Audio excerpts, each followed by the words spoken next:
pleas for government to lift the alcohol ban continue to be made.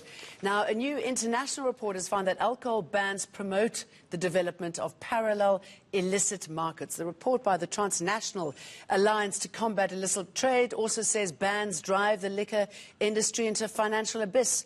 The South African alcohol industry agrees and says the ban causes a rapid rise in illegal liquor production and distribution, whose negative effects far outweigh the benefits of the ban. To discuss this further, I'm joined by Sibani Mngadi, chairperson of the South African Liquor Brand Owners Association. A very good morning to you, Sibani. I mean, we know from years gone by what sort of happens when liquor is banned. The illicit trade booms, and guess what? We're seeing it here in South Africa too.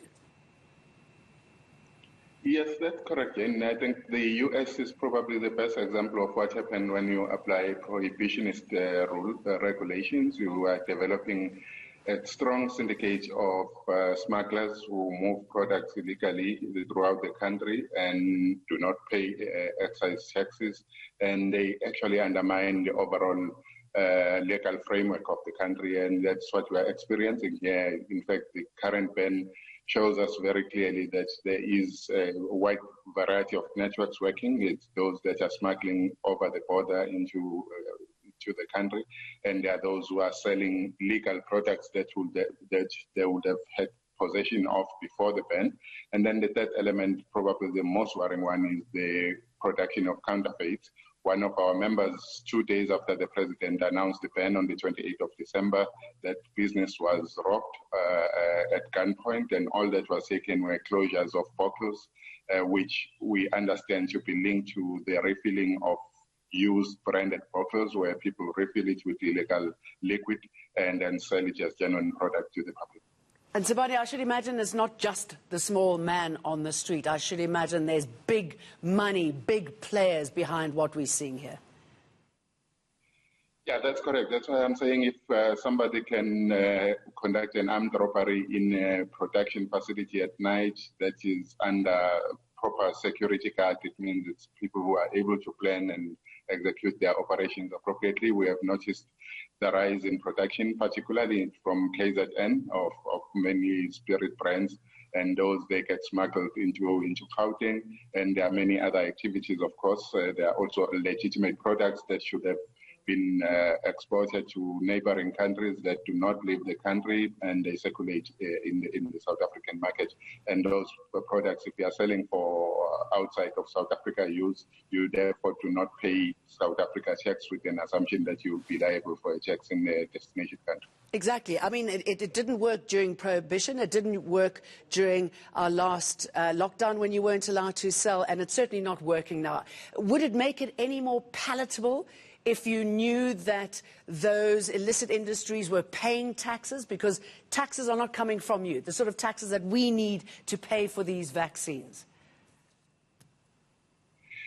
Yeah, well, I don't think the smugglers will ever pay these taxes, because they operate illegally overall. The overall business itself, it doesn't pay company tax or any other taxes for that matter. They do that in order to maximize their profits. If you undercut, say, a spirit company, you are probably avoiding something like 40 to 50% of the cost that a different law-abiding company will be paying to produce one unit of product that goes into the market. So from a competitive nature, we will never be able to win against them.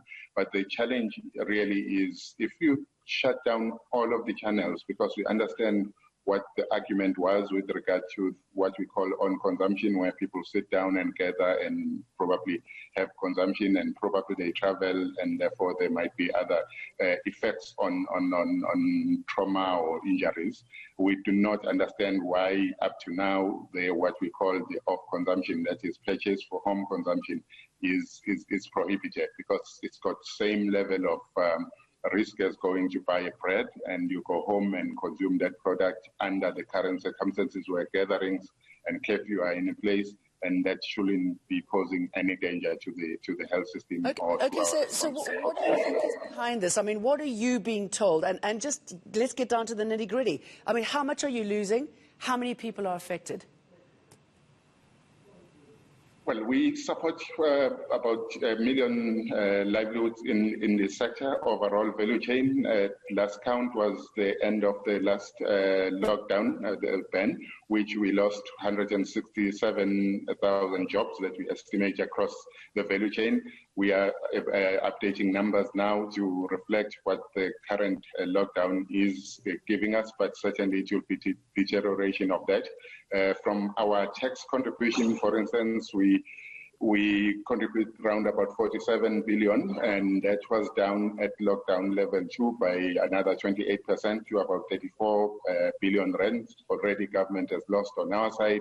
From a volume perspective, before this lockdown, we were down 21% on wine, about 22% on spirits, and 24% on beer.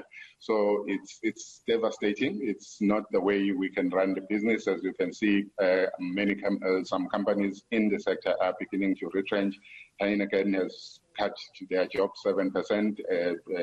SAP announced 550 people that are being laid off, and it's not tolerable. And the most frustrating thing with this whole process is that there is no clear benchmark as to when a decision to ban is justifiable and when a decision Sibani, to we're going to leave. have to leave it there. I mean, obviously, it just really winds you up as, as that ridiculous tobacco ban. It would make sense if these illicit industries didn't exist. Thanks for talking to us.